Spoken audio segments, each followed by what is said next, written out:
Hello रायजोफोर खुलुमबाय गिबि गिबियावनो साफ्रोमबो बर' रायजो राजा नोंथांमोनखौ आंनि बे आरबिटिसि चेनेलावहाय गोदान भिडिअजों लोगोसे आंनि गोसो गोरबोजों फिन खनसेबाव बरायनानै लाग्रोबावनाय जालायबाय। लोगोफोर आसा खालामो नोंथांमोना इसोरनि अननायाव गासैबो मोजाङै दं होननानै आरो लोगोसे नोंथांमोना जुदि भिडिअखौ नायदोंब्ला जोबजासिम स्किप खालामालासिनो नायलांगोन होननानै आरो लोगोसे नोंथांमोना जुदि चेनेलाव गोदानै हाबफैदोंब्ला अननानै साबस्क्राइब शेयार लाइक आरो कमेन्ट खालामगोन होननानै। लोगोफोर आं गिबि गिबियावनो आखाइ खबजोबनानै नोंथांमोनखौ खावलायोदि जाहाथे नोंथांमोनहा आंनि चेनेलखौ सापर्ट खालामो बा सापर्ट होयो बेखौनो आङो खावलायबाय। लोगोफोर आं दिनै नोंथांमोनजों सावरायनो बा शेयार खालामनो लुबैनाया नैबेसो जे जोंहा दिनैनि समावहाय गोबांथार जोङो ससियेल मिडियायाव बा मिडियाफोरनि गेजेरजों बा निउसनि गेजेरजों जों नुनो मोनदों जे नब कुमार सर'निया बिथाङा हाग्रामानि सायाव बा हाग्रामाखौ माखासे बाथ्रा बुंनाय जोङो नुनो मोनदों। दा बेखौहाय बिथाङा मा बुंदों नोंथांमोना ससेब्लाबो नैबे भिडिअ क्लिपखौ नायनानै लागोन। नोंथांमोना हयथ' जानो हागौ नुखाबाय, नाथाय नुखाब्लाबो बिनि सायावनो आं नोंथांमोनजों रायज्लायबावनो लुबैदों आरोखि। लोगोफोर नायनानै लादो।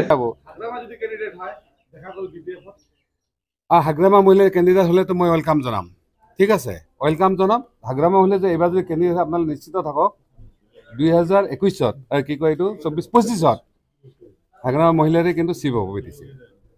এমপিটো হ'ব নোৱাৰে, কিন্তু চিফ হোৱাটো ফাইনেল।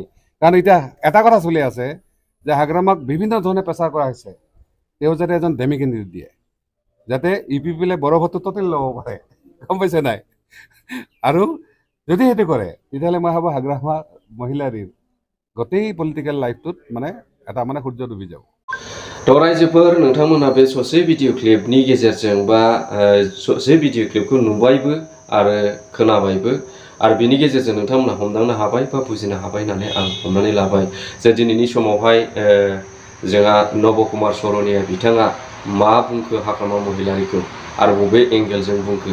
दा बिनि सायावसो आं नोंथांमोनजों एसे रायज्लायनो लुबैदों रायजोफोर, आरो नोंथांमोननि बिजिरनायखौबो आं नागिरदों।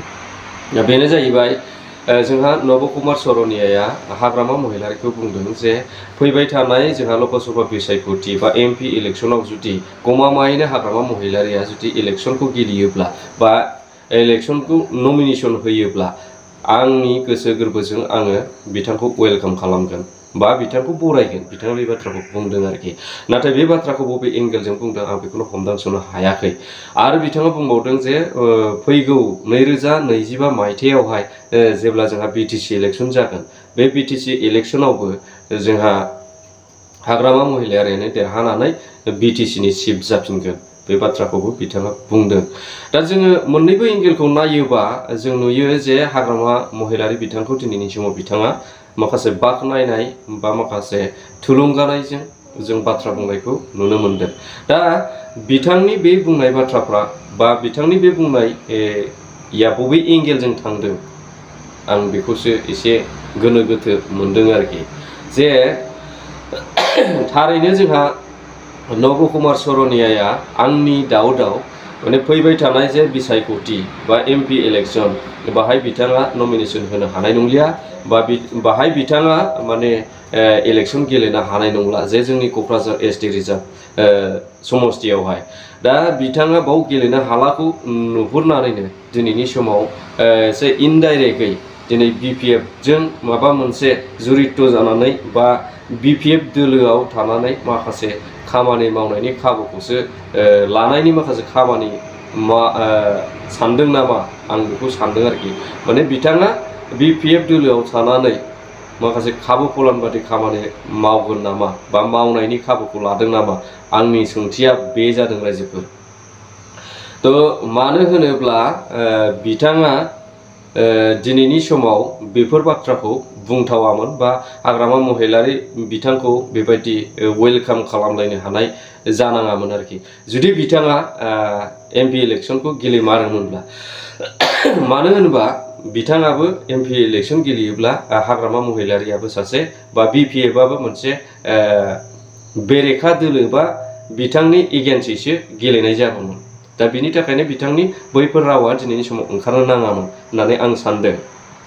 दा जेखुनु हक आं नैबे बाथ्राखौसो बुंनो नागिरदों रायजोफोर दा जुदि बिथाङा बेबायदि खाबु फलानबादि जानानै जुदि बिपिएफआव फैनो नागिरोब्ला बा बिपिएफआव फैनानै खामानि मावनो नागिरोबा जुदियोबा बेखौ बिपिएफआ एक्सेप्ट खालामोब्ला नाथाय बियो गनायजाथाव जानाय नङा नामा आं बेखौ सानदों मानोना जायफोर समावहाय बियो जोंनि एमपि बे एसटि रिजार्भेशननि जे एमपि सिट बा समस्ति बेखौहाय बिथाङा 10 बोसोर थगाय थसि मोनसे हारियारि मा होनो पार्टिशन लाबोनानै जे बिथाङा देरहानानै थांबाय आरो 10 बोसोर बिथाङा एमपि खौ सेनानै लाबाय दा जोंनि जे बर'फोरनि मोनसे मोननांगौ जायगा बा मोननांगौ सिटखौनो जोङो बिथांनि दारैनो खोमानानै लानांदों होननानै जों दिनैनि समाव बुंनांगोन आरो बेबायदि मानसियानो जुदि मोनसे जोंनि जातिनि बा जोंनि बिटिसिनि एसेबां गिदिर राजनीतिक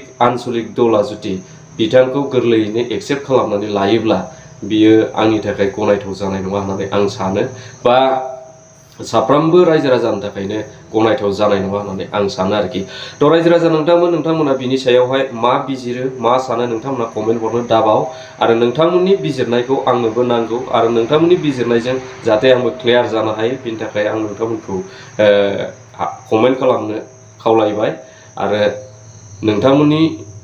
नोंथांमोनजों आं दिनै रायज्लायनो होननाय बाथ्राया बेखिनिल'मोन दा भिडिअ'आबो गोलाव जाबाय आं बेखिनियावनो भिडिअ'खौ दोनथ'नो लुबैबाय स' थेंक इउ रायजोफोर जय बर' हारि